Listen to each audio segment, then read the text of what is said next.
You too want to hear another banger, you know what I'm saying? We back. Y'all been requesting this video, Magic Johnson and Larry Bird Courtship of Rivals. You feel me? And I gotta give y'all at least 3 or 4 parts of it.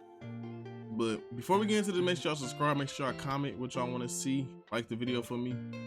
And look though, I'm not gonna really be doing too much pausing because this video is 1 hour and 30, so we gonna get straight into it and see what this is about. They talk about it every day, somewhere. If I go to a foreign country, magic, what magic? It's the same everywhere. See what this little movie about, man. Let's see. Larry Bird and Magic, they been going at it. We don't have to see each other. We don't have to say hello. We don't have to call each other.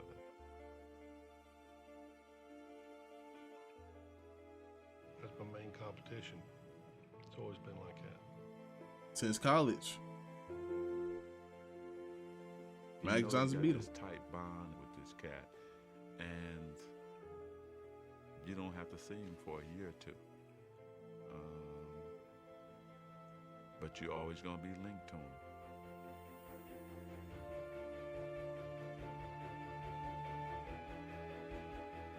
We got this connection that's never going to be broken. I mean, right to our graves. They'll be talking about this 100 years from now. Yeah, I ain't gonna lie, he 100% right. They kind of like sculpted, like they made the NBA what it was for real. Especially in the 80s. Oh my God, you couldn't tell the NBA nothing, bro. Magic Johnson and Larry Bird was going crazy.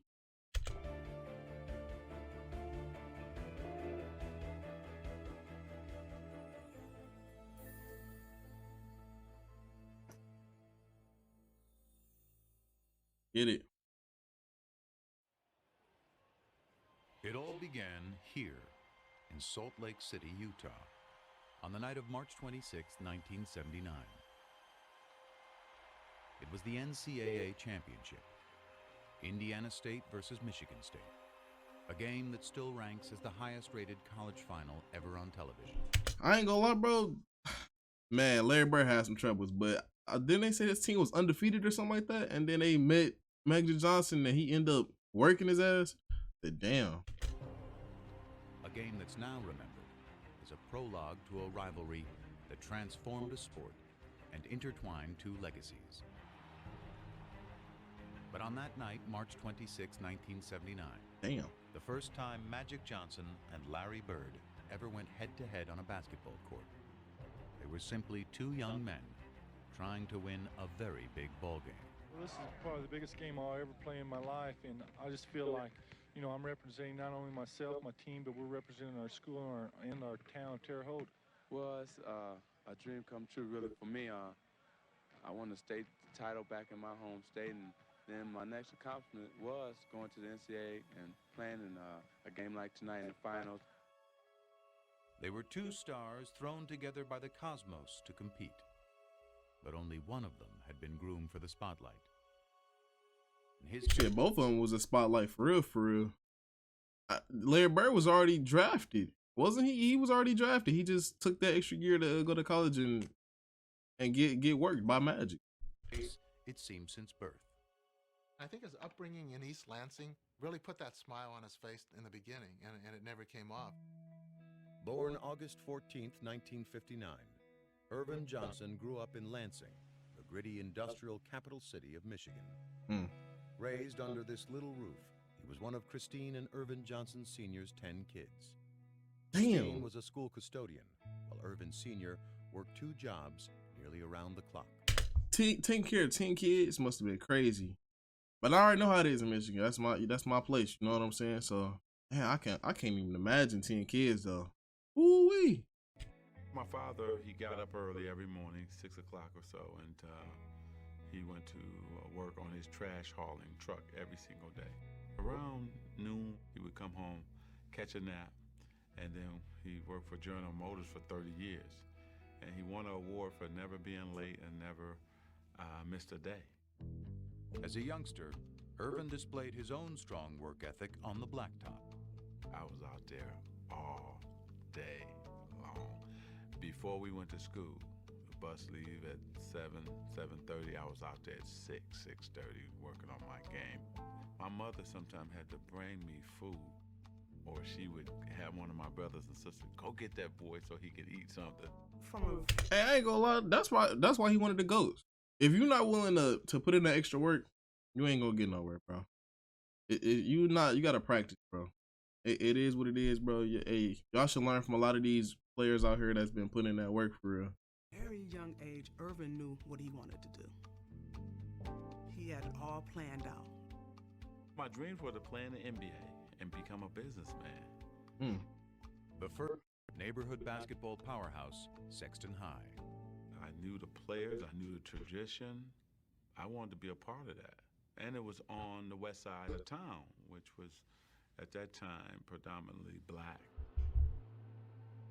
But when Lansing, like many cities in the mid-70s, began busing to desegregated school system, Irvin's journey took an unexpected detour to a predominantly white school across town.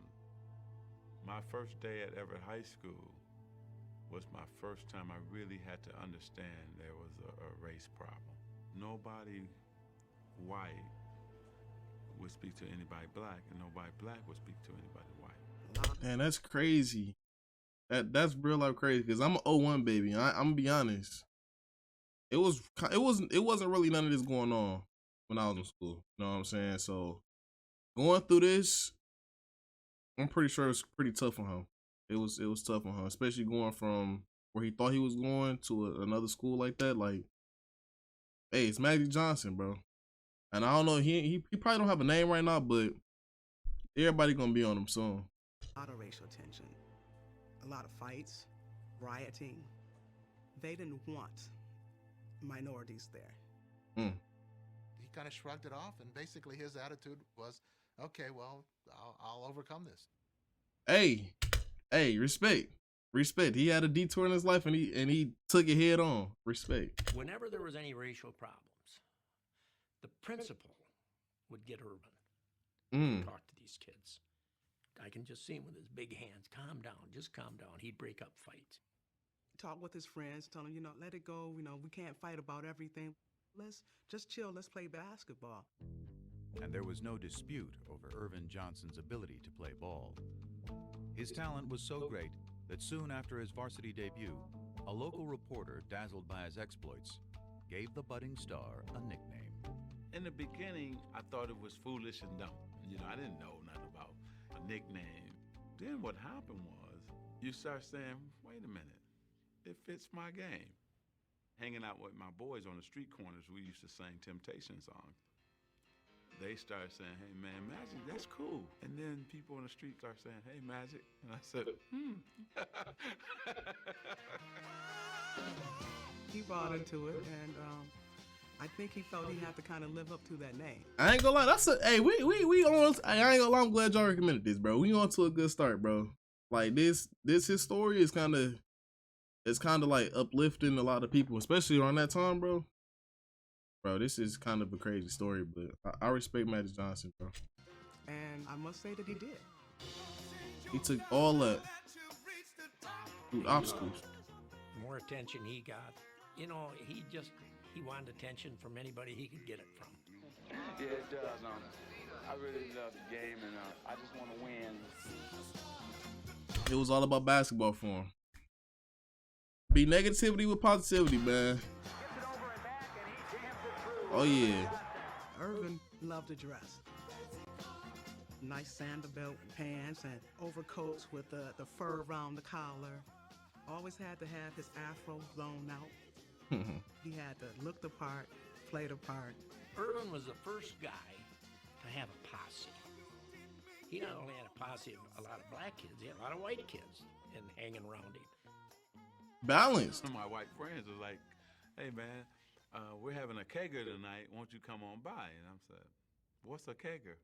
So he said, well, what it is, we get this big keg of beer and you just go for it. Okay. Well, what time does the kegger start? Because regular party time in our neighborhood is 10, 11 o'clock. Right. The kegger starts at 7. I said, 7? I ain't gonna lie, Magic right, bro. When I go to parties or whatever, it starts after 10 o'clock. I've never really partied around, well, actually, yes, I have, but like 7 is really when you start getting ready, and you know, 8, 9-ish. Hey, y'all get it. But I ain't 7 o'clock. Shit. The party starts at 7 o'clock? I said, okay, man, I'm gonna come to the kegger. We had a good time. The music was kind of bad, but we had a good time, you know. His senior year, Johnson did at Everett what he had planned to do at Sexton, win the state championship. And when it came to choosing a college, he decided to stay where the love would be assured. And I'm glad they didn't mess him up, because a lot of times, like, I hear stories on where the black kid goes to, you know, stuff like that and kind of just mess over their whole career by them playing them or them just doing something stupid. So I'm glad he enjoyed his time and everything worked out good for him. Home in Lansing. Next year, I will be attending Michigan State University. Woo woo! Hey. At MSU, Magic's star quickly went national. But atop the college game, he soon discovered a certain presence beside him. Uh-oh. The first time I saw Larry Bird was actually in a magazine. Saw his stats. Blown away by his stats. But let's see if he can really do it. He knew he had a problem. Us. Yep. And that's always a mindset of black players if he's a great white player. In 19... And I'm pretty sure he was thinking the same thing. Like, I gotta show my ass off now. I'm going against somebody like Magic. Hey, same thing, vice versa. 78, after his freshman year, Magic would quickly find out when both he and Bird were chosen to play for Team USA in the World Invitational Tournament. They would put Larry Bird and I on the same team together to scrimmage, right? Ooh. It was blowing my mind because he's dominating Jack Givens, Player of the Year in college basketball. Larry Bird is eating him alive. I couldn't wait to call home to tell my boys, man, this dude named Larry Bird is for real. This is the baddest white dude I've ever seen in my life. Well, I thought he was very good. There's no question about it. I thought he's probably the best guard on the team. Irvin Johnson, look at that. But bro, Magic was so tall as a point guard, bro. Like, that was not fair. I ain't gonna lie, bro. That was not fair, bro. When he got in the league, oh my, shut everything down. Bro, you're 6'9" at a point guard position. Y'all lucky Matt Johnson wasn't no sharpshooter. Ooh, y'all would have been, this would have been a whole different story. We didn't get to play a lot, but you could tell. I think our first game was in Kentucky. We got about a 10, 12-point lead. Man, they put us in. Went to 25, 30, just that fast. I bet. You and Larry Bird. Come on now. Look. Oh my goodness. Take us out. The league go back down. Put us back in. That's third. League go back up. Start again. When you play with Magic, there's just something about it. You want to make that extra pass. You want to get that rebound and start to break. That's why I respect both players too, bro. They both bring something to the team. Like he said, Matt Johnson was the great facilitator, great passer. He wanted his team to succeed, and Larry Bird did too. He was the same thing. He wanted the greatest small forward ever to do it, bro. Like, a well-balanced player can do everything, bro. And he wasn't ashamed of passing. We came down a couple times. I go behind my back, no look to him. He no look back to me, and I'm laying it up. I'm saying, oh man. Here's that last play. Okay, right back to him. This guy got game. They had some wonderful moments on the court, but they probably spoke to each other 4, maybe 5 times during that entire time period, and it was more like, hello, how are you this morning, Larry? I'm good, Magic. What'd you have for breakfast? Don't remember. Have a nice day. What? But such curtness was hardly strange coming from Larry Bird, who was not only one of college basketball's best players, but also its biggest enigma. I think he was a mystery to the extent that he wanted to be a mystery. He didn't enjoy doing interviews. He didn't go out of his way to do them. He wasn't particularly good at them. He was kind of like, hey, this is who I am. You want to know who I am? Watch the game. That's who I am. I start to read materials that you're very quiet and you don't enjoy talking to newspaper people. Hey, I ain't gonna lie, bro. If I was in his shoes, I wouldn't either, bro. I'm gonna be honest. All that talking, I'm like Marshawn Lynch, bro. I'm just here so I won't get fined, bro. You see the game, you see what I got going on. I might answer a few questions, and we going about our day, bro. Bro, it's a waste of time, bro. Well, you know, there's different kind of newspaper people. There's people that try to push you. You know, there's people try to get things out of you. Things don't even pertain to basketball, and them the type of people I like to stay away from. Right. He didn't want people talking about his family. He didn't want his mother to have to deal with that, or his siblings to have to deal with that. You got to remember where Larry came from. You know, Larry was raised in a 2 or 3 room house on a railroad track. Their family. Damn, on a railroad track. Hey, I ain't gonna lie. I'm about to pay attention to this one because I don't know his background story. I know y'all be telling me in the comment section, so I'm about to really lock in and listen to this one right here. He lived on $50 a week. He was raised tough. Damn. Larry Joe Bird grew up in southern Indiana, in the twin towns of French Lick and West Baden. The Valley, as locals call it, was a tough working-class area. Tiny and remote, it was one of the poorest places in the state. I didn't know that people made millions of dollars. I didn't know that everybody had a family car.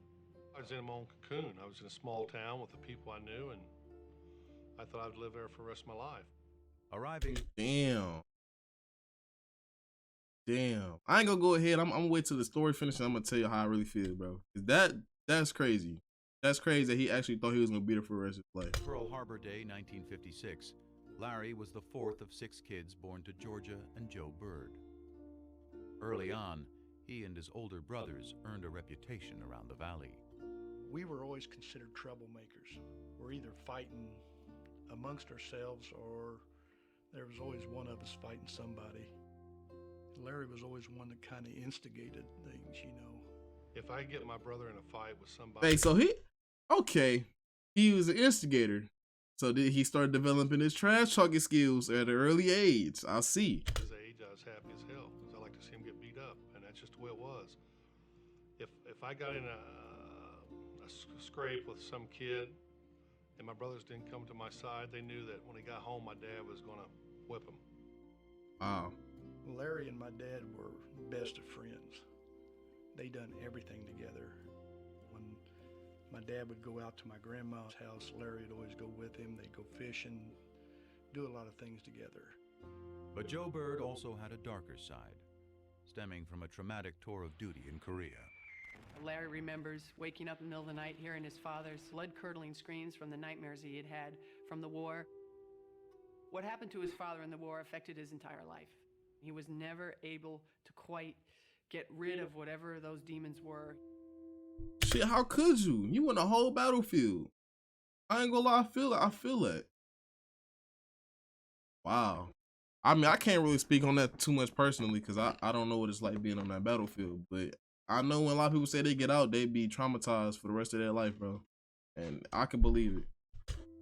A talented craftsman, Joe Bird struggled to hold steady jobs.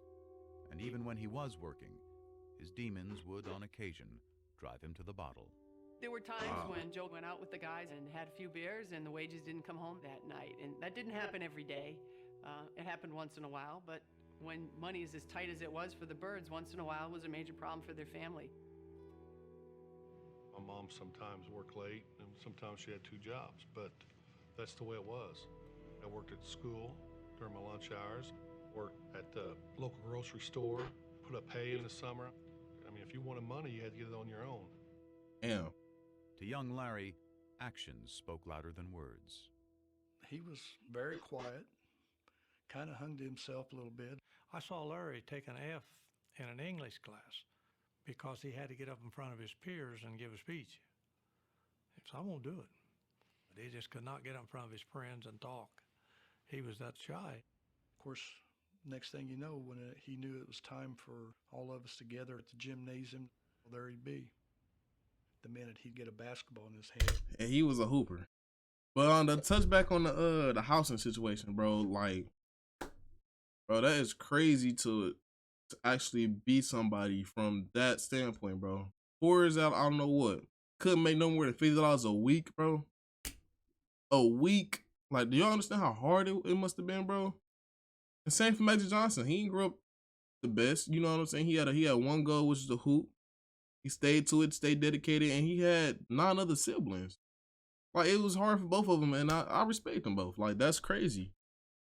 How much work and effort, like, you had to put in just to be in this position, bro.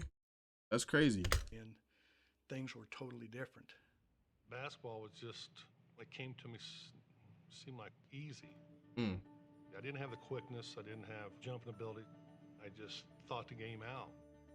By his senior year at Springs Valley High, Larry Bird had sprouted into a star. But Bird was from the Valley, hardly a hotbed of talent in the big-time world of Indiana hoops. That's good, though. That team ain't had no talent, and he is the talent. Oh, yeah, he gonna get some. His name gonna be up there. His name gonna be out there. Perfect opportunity for you. First thing they say, well, they don't play nobody down there. He's from French Lick. They don't play nobody. Don't matter. I think that put a chip on his shoulder, always having to prove who he was and how good he was. Right. He was good enough for Indiana University's Bobby Knight to come calling late his senior year. And folks in the Valley couldn't have been prouder. Their local hero was heading 60 miles north to play ball for one of the best college teams in the land. Once I got to IU, it didn't take long to realize that I was out of my cocoon, had over 30-some thousand students, that I didn't have the funds. First week and a half, I thought, man, this ain't gonna work. Damn. He left after 24 days.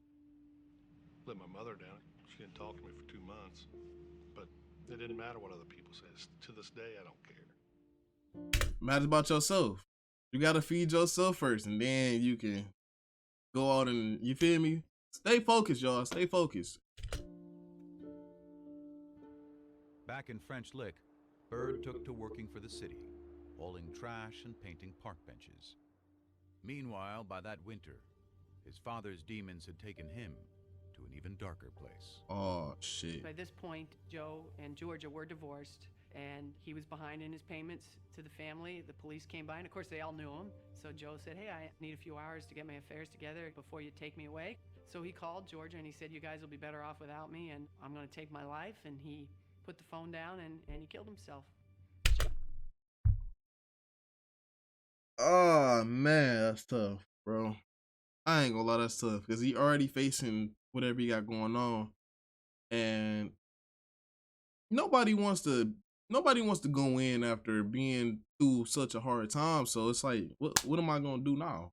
But you have kids, you got a family to feed and work towards. So he was going through a lot.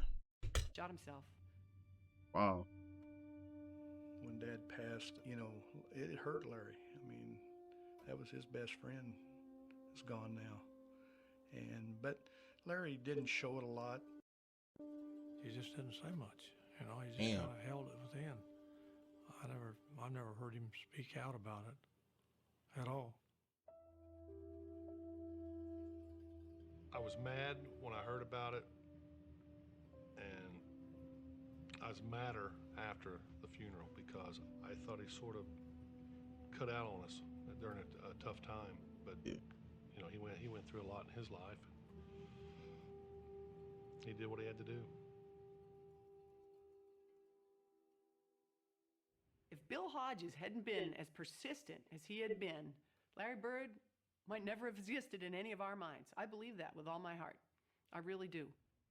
It was Bill Hodges, a young coach from Indiana State University, who convinced Bird to give college hoops another shot. Hey, he saw potential in him, and guess what? Hey, Larry Bird is one of the greatest now. Damn, that's crazy. So with a promise to his mom to graduate, Bird headed to Terre Haute and ISU, a school that never so much had been to the NCAA tournament. Once I started playing, it's the same old thing. You know, he's at a small school and he ain't playing against anybody, which is fine. Still dominated. I know that's right, bro. You gotta do what you gotta do. You gonna make your own name for yourself. Make your own name. Good shit, Larry.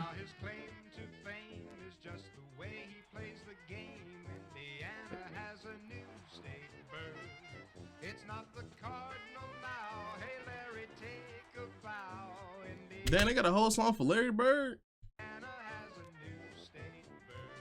Damn. By the time he had led tiny ISU as a senior to a 33-0 record and a spot in the '79 title game, Larry Bird had become, alongside Magic Johnson, the talk of college basketball. 33-0. From a team that ain't played no competition to 33-0. Only a select few can do it, bro. I'm gonna be honest, bro. He was put in a position to where he can set himself up, play hard, all hard work, get to where he need to be, and hey, he got him a spot. Simple as that. Just a year after sharing the court on Team USA, they were back together. And the day before the big game, Magic couldn't wait to greet his old playmate. Indiana State was on practicing, and we were waiting in the tunnel. We got there early. I wanted to definitely say hello to Larry, you know. When they came through, it was like nobody was saying nothing. I wanted to go toward him, like his guys, like made sure that he didn't say nothing. And then they kind of start snickering, like, Michigan State, you in trouble. We're going to kill you guys tomorrow. I probably did. Fucking trash already to Magic? What? Slow your roll. Nah, this is, you know what I'm saying? This is a top college. Nah, don't. Hey. I don't remember it, but I'm sure I did.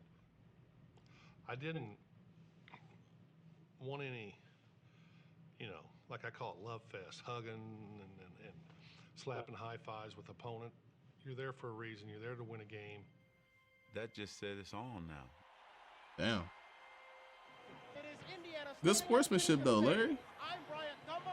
Yeah, them Spartans was different, and they always was. Let's face it, if Larry Bird were black and came from Chicago, it wouldn't have been as big a deal. They were polar opposites. One I black, agree. One white, one outgoing, one shy. That was the charm of the attraction. I ain't that. Hey, he telling y'all the spiel right here. I ain't gonna lie, that it couldn't have been no better than that. And especially going in the NBA, it couldn't have happened no better than that. I'm telling you, that was a good, like, well balanced promotion for him. The Bird against Magic. All of the superlatives have been used, and believe me, all of them have been warranted. Heading into the tournament, Magic was the bigger star. By tip-off, it was Bird, having hardly missed a shot in the semifinal, who had become the focus of fans, and more importantly, of Michigan State. We actually had 2 men on Larry everywhere he went. Damn, that's crazy. That's crazy. All right, man, we're gonna end it here though. We're gonna say this for part 2 because this is a whole new chapter we about to get into. So before we end the video, make sure y'all subscribe, make sure y'all like the video, comment what y'all want to see, and I'll see y'all in part 2.